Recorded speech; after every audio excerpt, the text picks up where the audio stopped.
Yes, he and I have conversations periodically. So, Good. oh, hello there. Hi, hi. Hi. Satish, You very and nice I, nice seeing you. Yeah, you and I had a conversation, several months ago. So, Yeah, that's right. That's right. Yeah, thanks so much for being willing to do this. well, this is going to be fun. So, John, Yes. Satish wants to share. Can you set that up for him? Yes, and test absolutely. it? Yep, I think there we we're- go. I find people that are willing to call. Mona, should I Stella- go ahead? A little early. Can you see it now? Yes. That's fine. Yeah, yeah. Right here. Do you want to talk for Satish, or do you want to just have your screen up? Pardon me? Do you, Right. do you want to speak first and then share your screen? Sure, I can do that. Yeah. All right, then let's not. stop sharing. There we go. Thank you. You probably have. Sharing your experiences with us. Dr. Udpa, Dr. Udpa's presentation will be the future of transportation as well as the autonomous bus. He is a university distinguished professor of electrical and computer engineering, former acting president of Michigan State University, former dean of the College of Engineering, and a former chair of the Department of Electrical and Computer Engineering. His research interests span the broad area of materials characterization and non-destructive evaluation. Professor Udpa is currently serving as the Interim Director of Mobility. And with that, I will hand it off to you, Dr. Udpa. Oh, thank you. Thank you, Stella. Let me begin by thanking Dr. John Waller for connecting with me several months ago. And subsequently, it was Stella who connected with me and made sure that I show up today. So thank you, both John and Stella. I appreciate your help. So let me try to post the presentation. Can you all see this? Yeah. So I'm going to talk a little bit about some of the things that are going on campus relating to mobility. Now, I have a confession to make in that the work that I'm going to present doesn't really represent my work. Instead, it represents the work of over 60 people. And I'm not going to do any justice to all the work that's going on. So I'm going to take a selection of things that are going on and talk a little bit about that. So I'm going to begin by talking about the history of the mobility industry, tell you why it is, it's important for us to pursue the kinds of things that we are doing on campus, and then switch to things that are happening on campus. So can everyone hear me? I'm sorry, we're having some technical issues here, but it Okay. seems the internet went unstable. Okay. So let me know when I should start.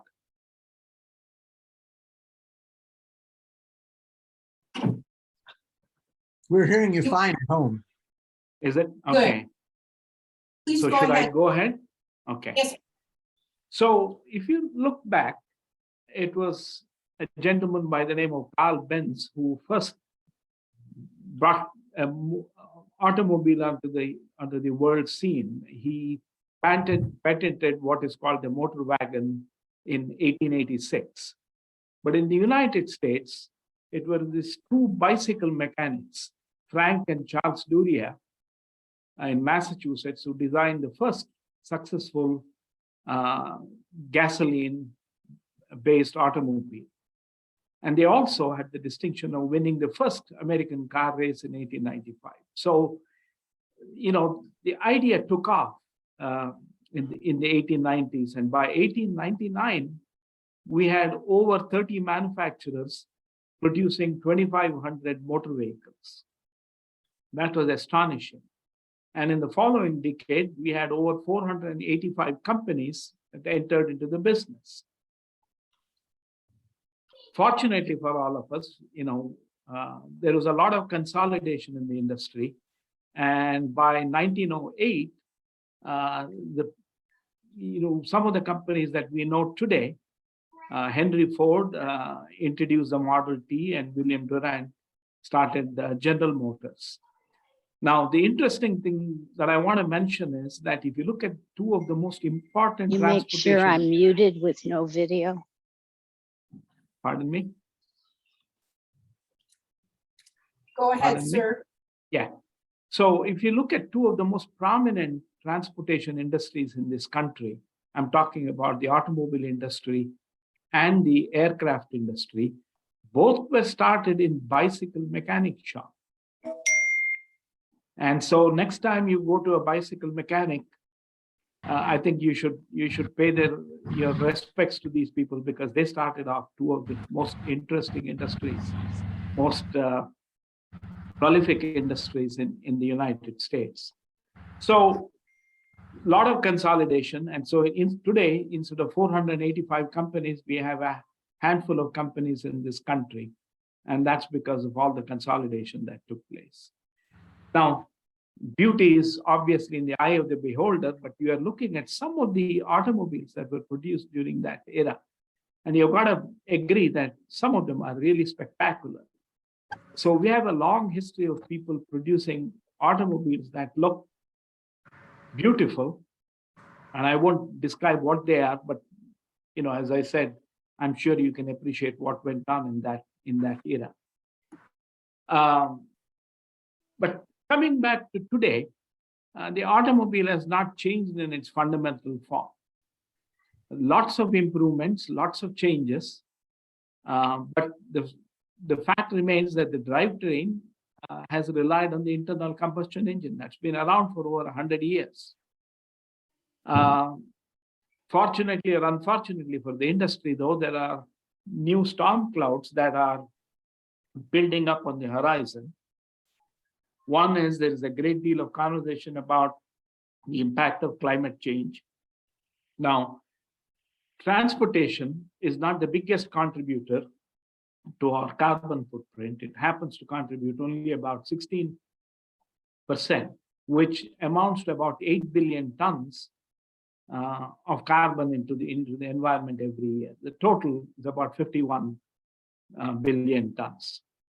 The other thing that's contributing to a whole lot of change in the industry is that we are seeing a confluence of new technologies: high-speed computing, high-speed communications, materials, battery technologies, artificial intelligence, automation, robotics, new sensors, the Internet of Things, and so on and so on. So lots of things are happening.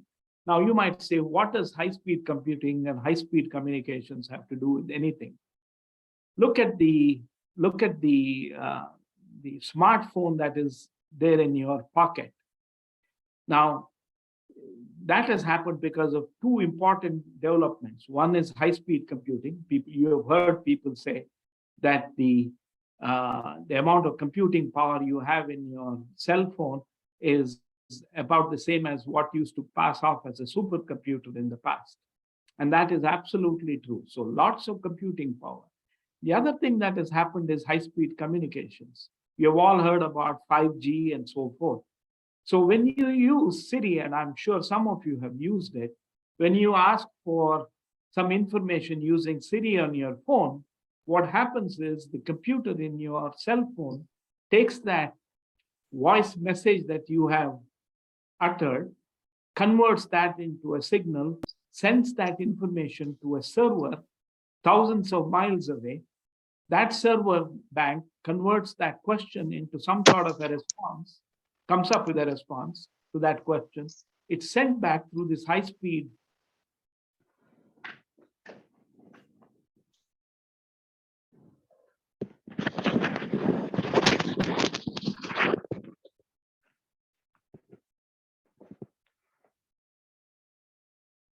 Oh, okay. So that information comes back to your phone and Siri responds to you.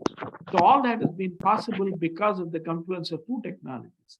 In the case of the automobile, though, there's a whole bunch of other things, as I said, not just computing and communications, new battery technologies, new artificial intelligence techniques, and so forth. All that is contributing to arguably one of the single biggest market disruption that the automotive industry has seen in 100 years. It is an amazing development.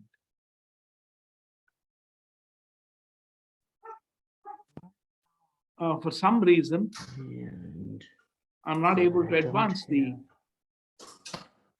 my slides. so now, where's my Hello? audio? This is a mute. Select the microphone.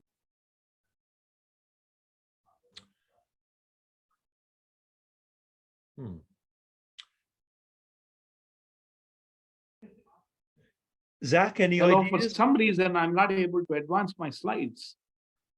John? Yeah, Zach, is Zach in the Robertson room? Pardon Zach me? is our go-to tech person. Okay. I can't think of any reason why. Yeah, it's just stuck.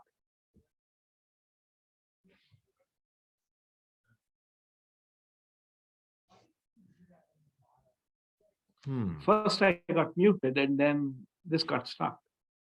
You might try unsharing and then advancing and then sharing again. Okay. I'll stop sharing.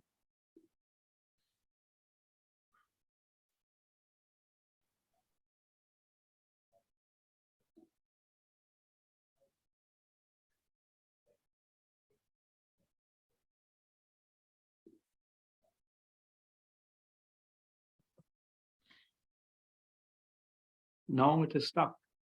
Let me try again.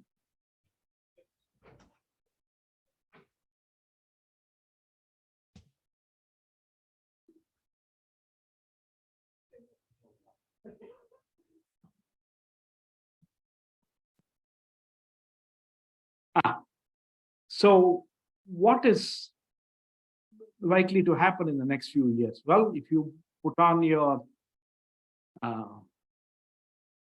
thinking cap, one of the things that is definitely going to happen in the next few years is the replacement of the internal combustion engine by electric motors. It's more or less inevitable. And the other thing is that we are probably going to see it, say goodbye to the use of fossil fuels for most transportation needs. Now, there are a bunch of applications where I don't think we can replace the internal combustion engine, but for the most part, at least for personal transportation and trucking, we probably will be able to bid goodbye to fossil fuels. The other thing that is happening, interestingly enough, in a few years, we are poised to remove the man behind the steering wheel, which means you won't need a driver to take you from point A to point B. So self-driving or autonomous cars are not years away. So those are the things that we are likely to see in the next few years. So what's happening on campus? What is it that's going on that is interesting these days? So let me talk a little bit about things that are happening here in East Lansing. So if you come to the campus, you will see three visible symbols of the mobility effort. You will see two cars, one on a Lincoln MKZ platform and the other on a Chevy Bolt platform. These two vehicles are autonomous in that they don't need a driver to take you from point A to point B. And why did we build this? Our faculty and students, specifically Dr. Haider Radha and Daniel Morris and their students, built these two vehicles. What did they, build this for? Well, first of all, we use this as a test bed to test a variety of sensing technologies, software, everything that goes into an autonomous vehicle. We test them using these two vehicles. And they have turned out to be very, very useful. The other thing that has happened in the past few months is that we signed an agreement with a company called Edastic to fly this bus on the right. This is a potentially a 45-seater, but currently has 22 seats. And it goes from lot 89, which is located on Mount Hope, to the auditorium. And it does that every 30 minutes. And it picks up about 15 to passengers or so and transports them. So if you are on campus, particularly in the morning hours, please feel free to board this bus and go from the lot 89, which, as I told you earlier, is on Mount Hope, and you get a free ride to the auditorium. Now, I must tell you, there is a driver who sits there, but that's because the law requires us to have a bus driver. But if you watch very closely, you will see he's not touching the steering wheel, and the steering wheel starts moving around on its own. So these are the three prominent, as I said, symbols of our mobility effort. Now, if you look at all the things that are going on this campus, there are three buckets that these activities fall into. One of them is related to the development of vehicular technologies. So we have a lot of faculty, roughly 35 faculty, who are developing a whole bunch of things that are needed for building these autonomous vehicles, electric vehicles. So they are the ones who are building that. And then I'll talk a little bit more about that. And then we have invested a lot of resources into what we call smart infrastructure. And we have also built a mobility test bed on campus. And I'll talk a little more about that too.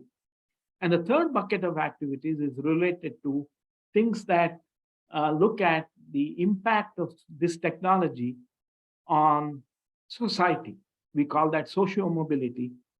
But it studies things as to what, how these technologies can be used for in society to accomplish a bunch of things. And I'll get into all three aspects of the work briefly. So those of you who are not very familiar with the campus, and I know there are many in this call here who work at MSU. So this is not news to you, but roughly we have about 50,000 students. We have about 13,000 faculty. The campus is huge, 5,300 acres. We have over 11,000 parking spots, because roughly 13,000 people come into the campus every day at 8 o'clock. And these 60,000 plus people call it home for a few hours at least every day. So we have a variety of vehicles coming into the campus, not just automobiles, buses, scooters, pedestrians, you name it. We have that on campus. We also have about 57 lane miles of roads on campus, and we have over 1,000 vehicles that the university owns and operates. And the good thing is we also have our own police force. So if you look at these statistics, one thing should strike you. We produce our own power, we produce our own water, we have our own police force, we have our own TV station, we have our own radio station, and we have our own, we maintain our own streets. So essentially, this is a city. And if you rank order all the cities in Michigan, this would probably be the 15th largest city in the state of Michigan. So we thought about this and we said, hey, if this is going to be like a city, why not use this as a test bed to test these autonomous vehicular technologies? We have people in the city, we have vehicles that are autonomous. So can we use the campus as a test bed? And that idea grew. Now, the unique thing about this is that if you go to Ann Arbor, for example, you will see a test facility. But that test facility is an antiseptic facility because there are no people there. There is nobody in that test bed. Here, you have literally 50,000 living, breathing souls who will create an environment that allows us to test these vehicles quite well. So that was the basis for starting what we call a test bed. So what did it take to build this test bed? Well, one of the things that we did was to invest in a whole bunch of technologies at all the intersections. So at every intersection, particularly along Farm Lane, we have installed high definition cameras that allows us to see what's happening at the intersection.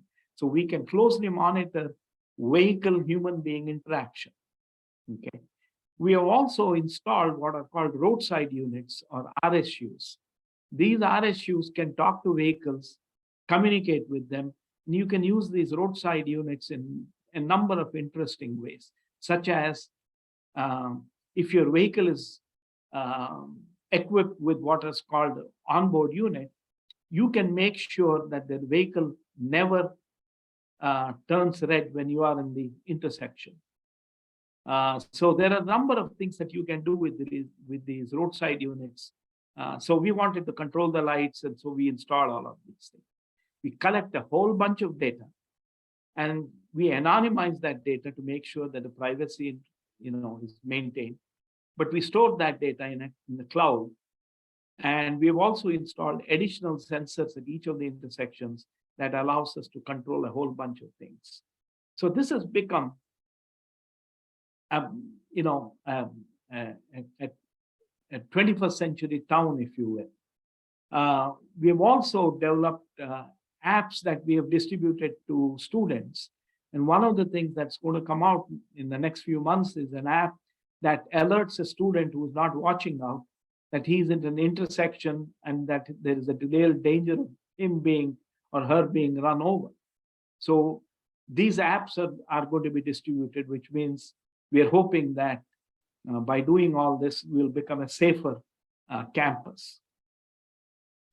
The other thing that we have done is we have invested a whole bunch of technology and a whole bunch of resources in autonomous, say, for example, grass mowers, autonomous snow removal machines.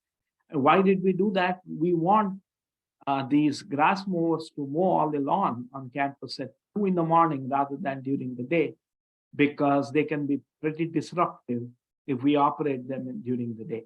So these are autonomous vehicles. They go about doing their job without an operator, and things get done. Similarly, our autonomous snow removal machines take the snow out before people start arriving on campus in the morning.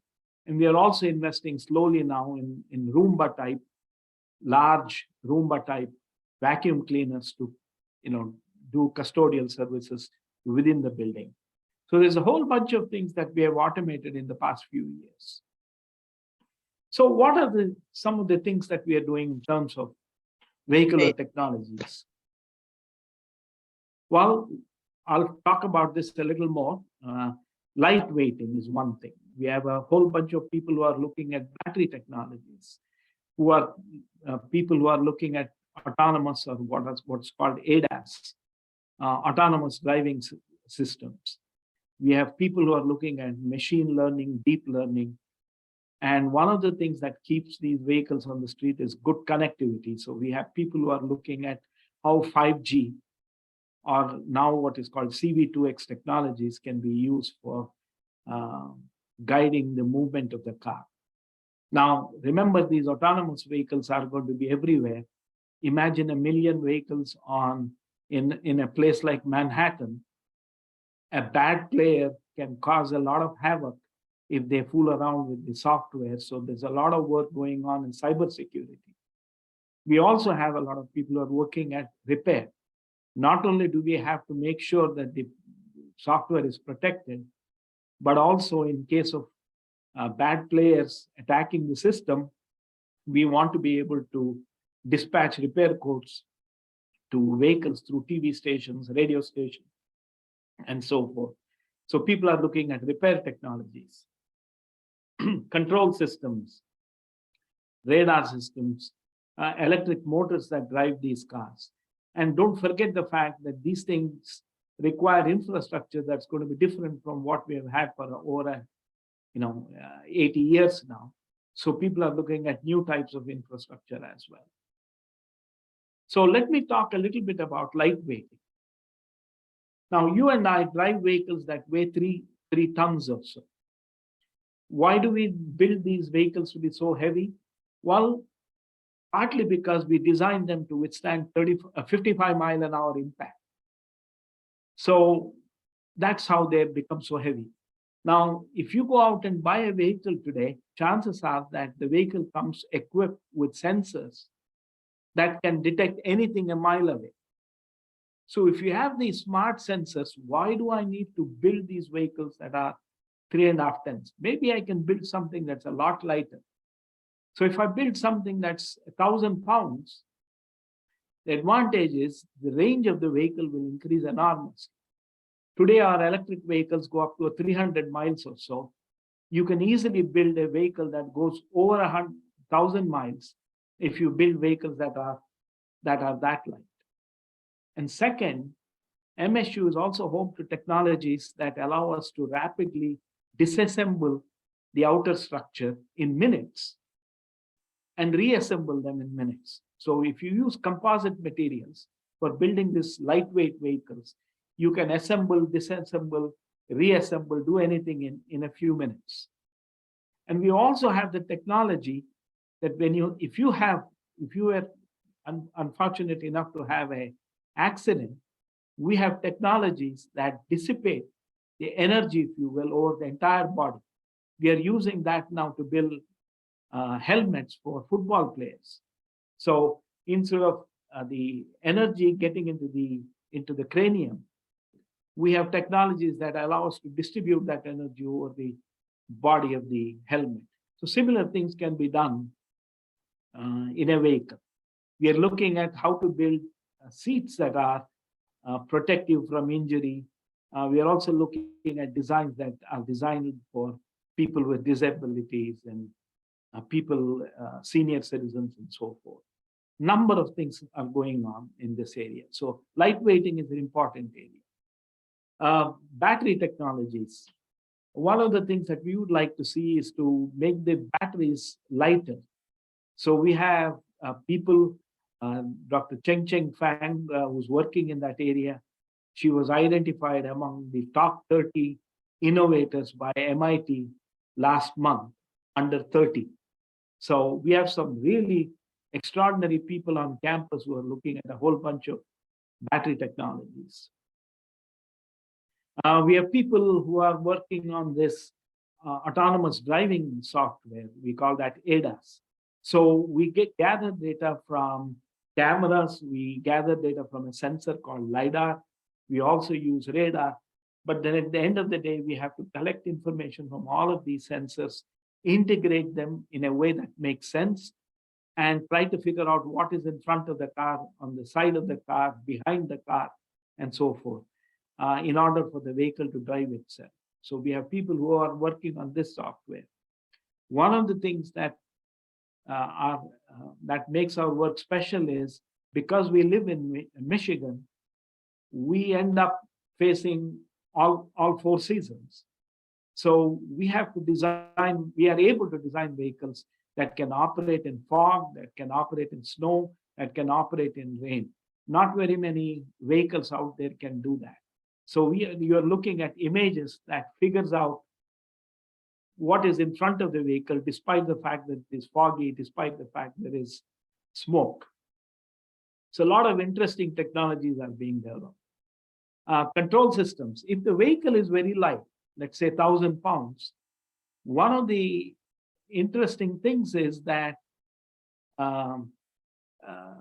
the driving characteristics, if you will, the maneuverability of the vehicle changes depending on the load. When the vehicle is very heavy, say 3 tons, when a heavy set fellow like me gets into the vehicle or gets out of the vehicle, nothing happens because I'm an insignificant percentage. My weight is an insignificant percentage of the total weight. But if the weight is 1,000 pounds, then a heavy-set fellow like me getting into the vehicle will make the car drive differently relative to when it is empty. Or if I take a piece of baggage, it'll drive differently. So you've got to design control systems that ensure that the vehicle remains, the driving characteristics remain the same, irrespective of the load on the vehicle. So that's something that people are working on. So control of autonomous systems, whole bunch of sensors and technology.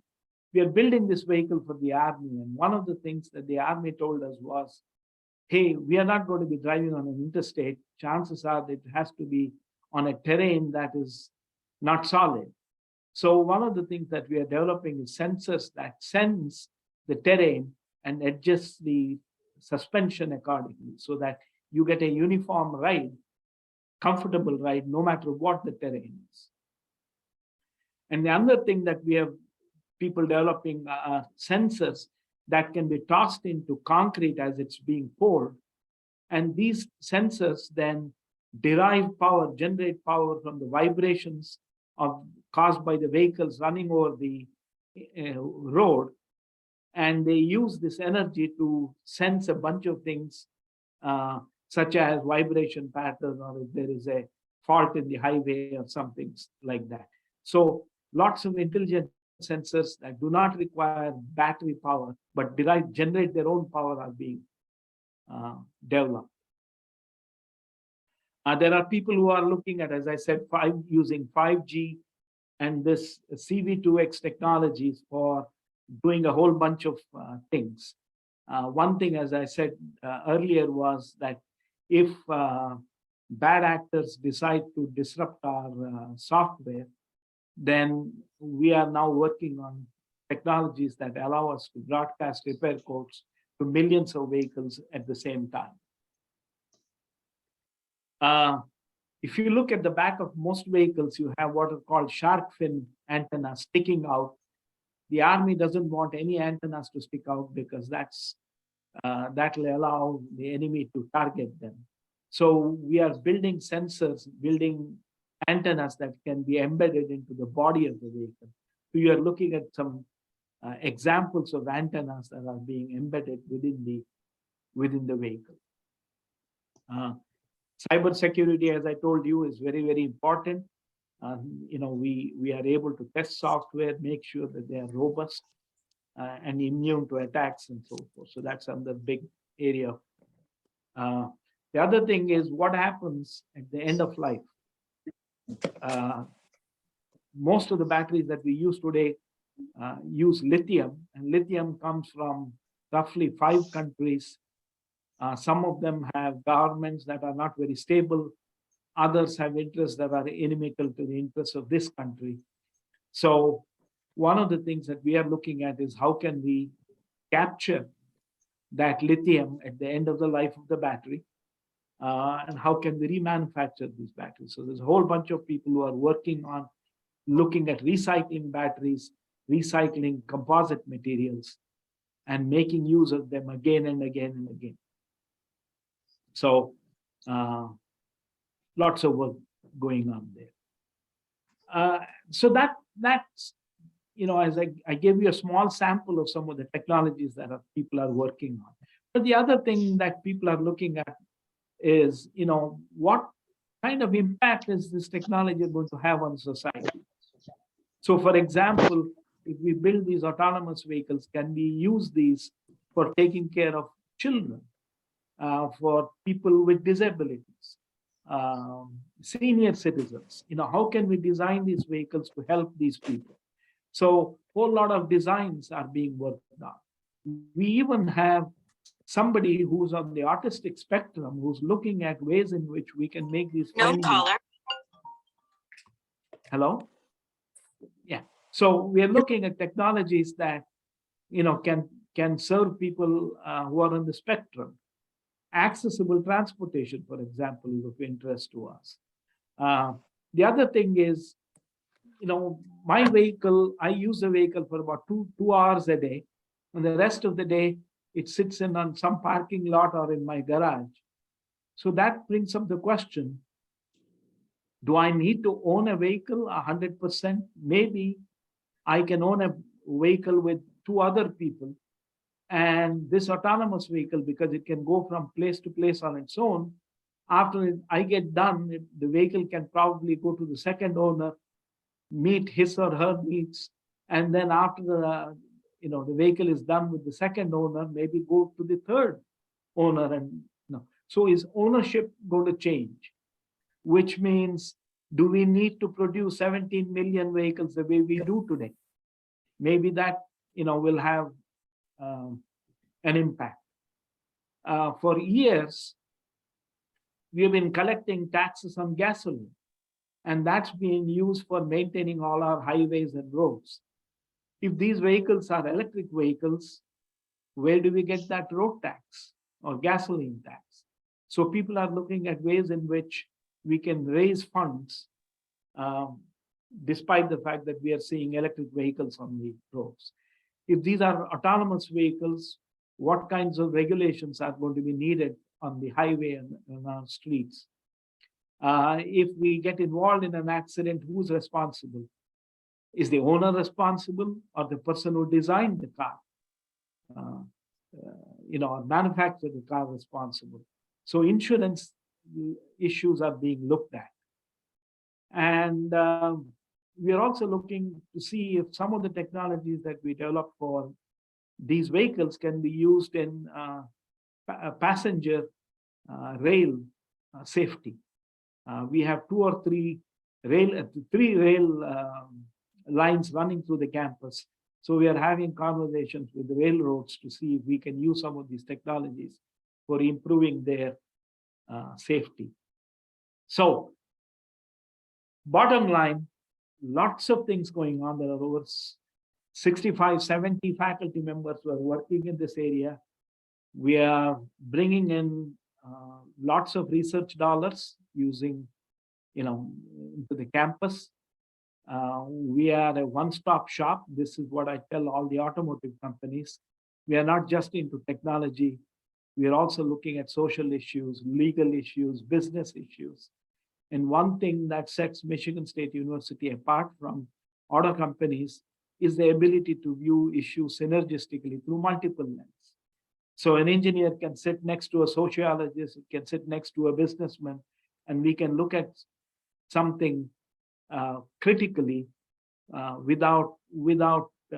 dispassionately, without getting torn up about financial matters or anything. So it's the ability to view issues synergistically to the multiple lenses that sets us apart.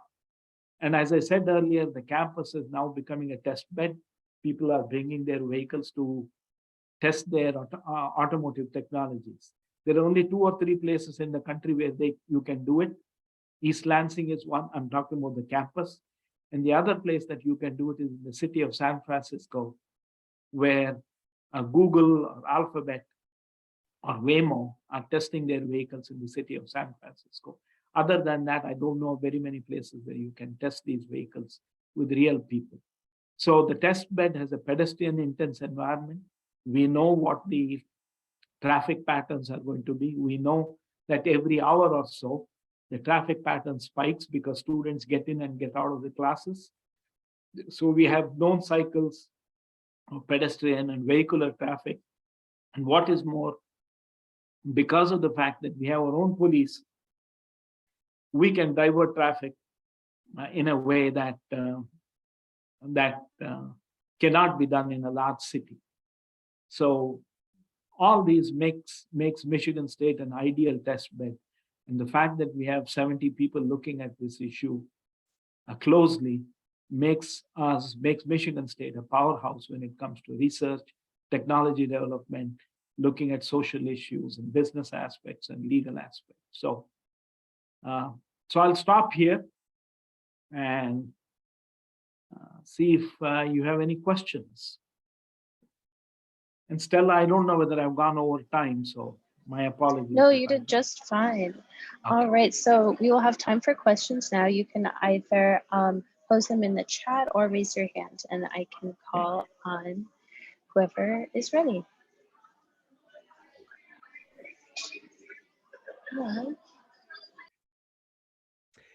Satish, would you mind unsharing your screen for this stage? So Yes, I'll do people that. can see one another. Thank you. Yeah. Okay.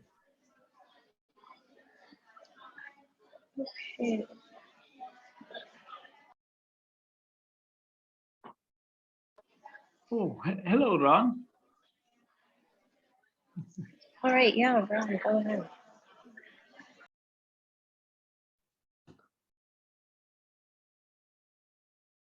I must have Satish, sucked people into silence. So yeah. Satish, is there any issue with the students walking around campus being experimental subjects, getting informed consent? There was some concern, but I'll tell you one thing. If you look at the technology, it's probably a lot safer than some of the drivers who operate on our campus streets. So it is this technology. It's not foolproof, of course, but if you look at the track record, I think the sensors do a much better job of figuring out who's there on the street, at least so far. So, but you are right. But it also makes it an ideal test bed, because imagine trying to control a 17-year-old. They're going to test these vehicles in ways that nobody else can test. A question, Satish? Yes, Eric. Where will the decisions about who's responsible for things when something goes wrong, Yes. an accident or whatever, how are those decisions going to be made? Well, who's responsible? That's an insurance industry question, basically, because increasingly the industry feels that the responsibility may have to be owned by the car companies that manufacture these vehicles. Because if it's an autonomous vehicle and if it gets into an accident, it could be a child inside the car, and the child doesn't have a role in driving that car. So who's responsible? The only person that comes to mind, or the only entity that comes to mind, is the automotive company that built the vehicle. So there is a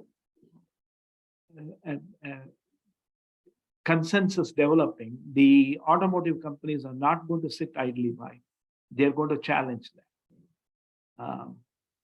But in the end, they might end up then buying insurance from those same companies. It could be, yes, it could be. And, all right, it begins to get clearer. Right.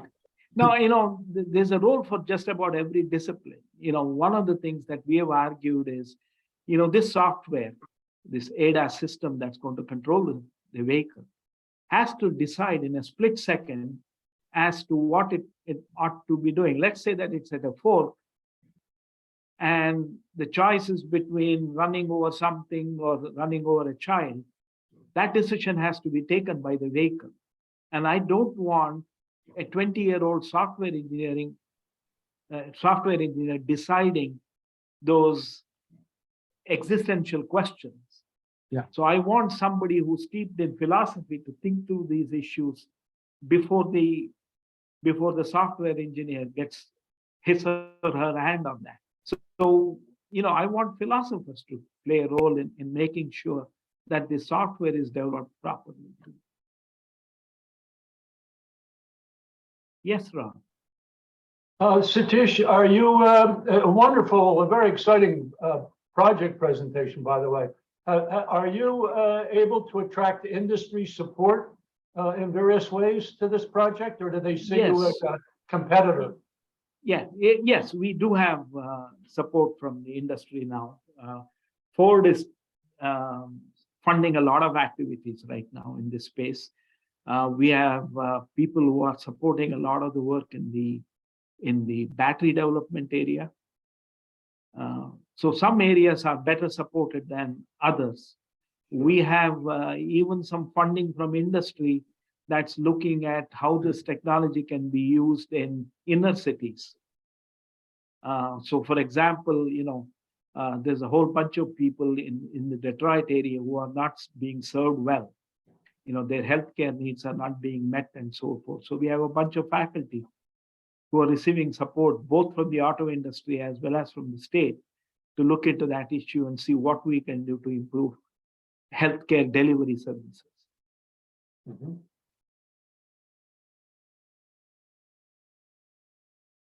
So it's an exciting new area, and the university has now decided that it's going to be one of the top few areas for support in the next few years.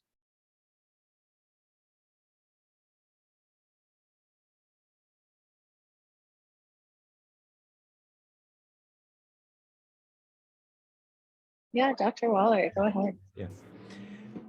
Satish, thank you. That was absolutely wonderful. Thank you. Yeah. I was talking to some students before the session today about the Yeah. concept of autonomous vehicles, and a surprising number to me recoiled with the comment that it's going to be too dangerous. You can only trust humans to drive these machines. My instinct is always the opposite. But I know that with some medical diagnostics, computers have been exceeding the quality of human judges for decades now. Is there a point at which you think that crossover happened with autonomous vehicles, where on average you'd be much safer with the autonomous vehicle than the human driver? Are we some way past that point already, would you say? I think we have probably crossed that point already. Mm-hmm. And if we have not crossed it, I'm sure it's no more than, a year or two away. If you look at the statistics, these vehicles don't get tired. They don't get worn out. And so the performance is far more consistent. The problem that we face is that we sometimes come across really anomalous situations, like the instance with the Tesla the other day, where it looked at a truck and misjudged it as something else. Now, occasionally, you have what's called the curse of rare data, creating problems. But overall, if you look at these autonomous vehicles, their safety record, I believe, is a lot better than human record. And by the way, the quality of sensors that we deploy on these vehicles are also improving every day. So what, we could detect things, a few yards ahead, and now we can easily look at things that are a mile away. So lots of interesting things are happening. The cost of these sensors are also coming up. When we got into this business a few years ago, this sensor that I referred to earlier, called LiDAR, set us back about $60,000. And today you can buy them for $100. And I'm willing to bet that in the next few years, it will probably cost in the tens of dollars range rather than, what we used to pay. So the cost of sensors are coming down, which means more of them can be deployed. We had a student project this year where they looked at a $2 LiDAR that was deployed to measure fluid levels inside the vehicle, not for looking at outside, just to measure the amount of washer fluid in the vehicle, which means that the cost of sensors are coming down so drastically. We can deploy more of them. We can design them to be more accurate. And so safety is going to improve. The other thing is these are learning algorithms because they become smarter every day. And unlike a person like me who tends to forget to do, whose skills are constantly deteriorating, this vehicle, the performance of this vehicle continually improves. So that's another thing that we have to recognize.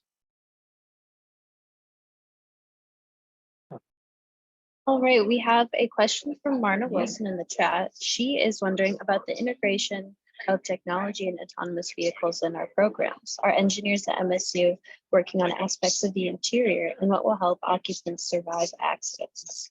Yes, we do have a faculty member. Her name is Tammy. Both Ron Rosenberg and Eric Goodman know her very well.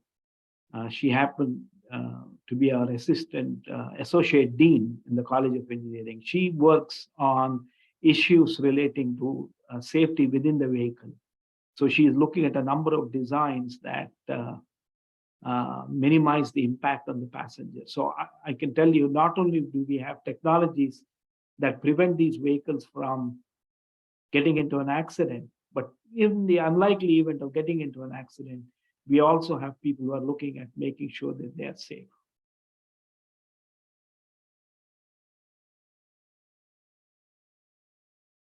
Okay, we have another question from Penny Swartz.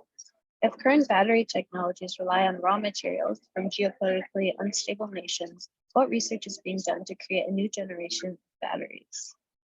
Yes, so people are looking at alternate materials. In fact, the state announced that we gave a $1 billion, we're going to get $1 billion plant here in Michigan that is going to look at batteries that's going to use a minimum amount of lithium.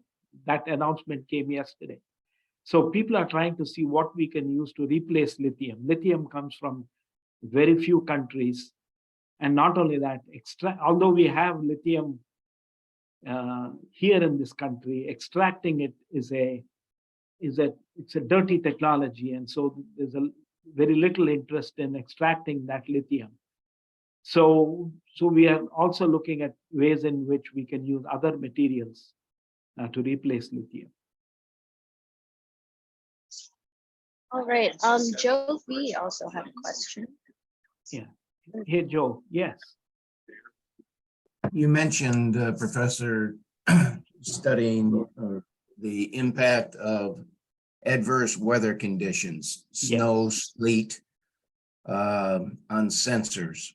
Yeah. That had been my biggest concern because of my personal experience in the auto industry for 40 plus years.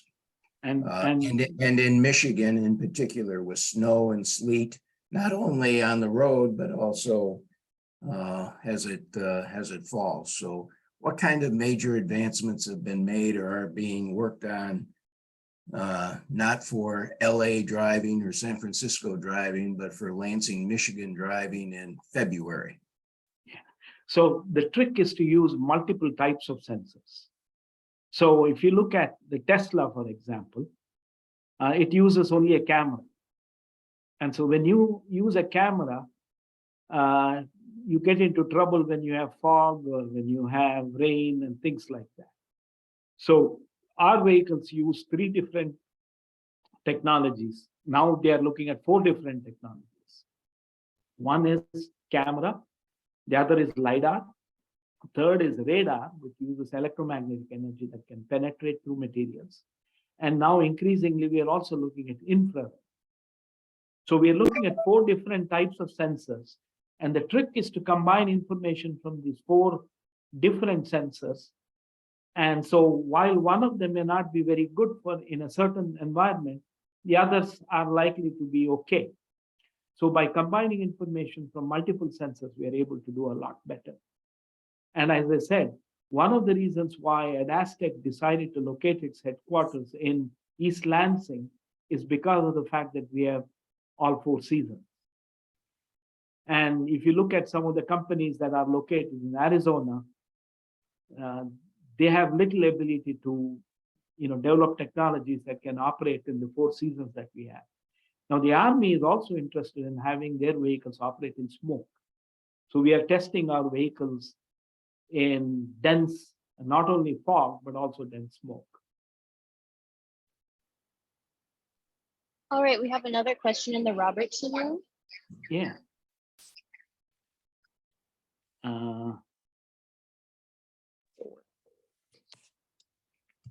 Robertson, please. Go ahead. Oh, you got to mute you got to mute your loudspeaker or your, this feedback.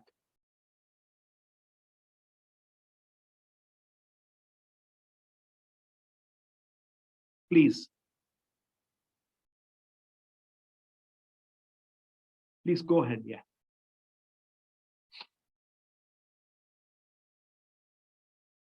Turn on your microphone, but turn off your. There we go. Are we ahead. on now? Great. Yes. You're on. Yeah, I really appreciate this presentation from a medical standpoint. I've been in the medical schools here at Michigan State for 40 years. And among the things that a couple of my colleagues have worked very hard on, and I noticed that this is an emphasis in your research, is the seating in automobiles. Yes. And I wonder, the evidence is very clear that in any high impact situation involving vehicles, that women are much more vulnerable than men. And in general, the research, I believe I'm accurate in this statement, does not include the size of the body, particularly in automobile research for seating. And I'm wondering if, first of all, if anything is being done here at Michigan State. The people I know are retired now. Yeah. Interestingly, the person who's working in seating is a woman, and she's particularly sensitive to that issue. One of the things that we don't do currently is weigh the passenger. The new types of seats weigh the passenger and adjust the dynamics of that seat accordingly, and that apparently reduces the harm. Mhm. Our current system is very rigid. It does not measure anything.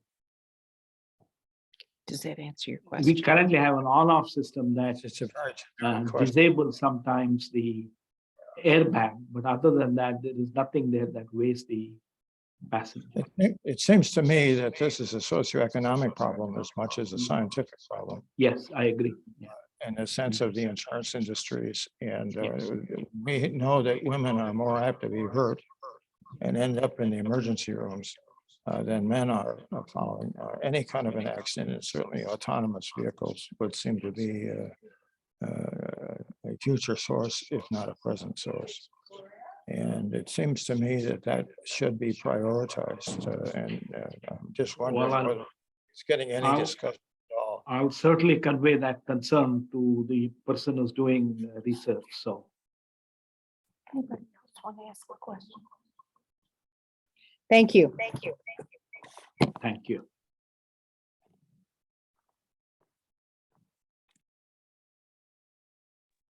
All right, do we have any other questions?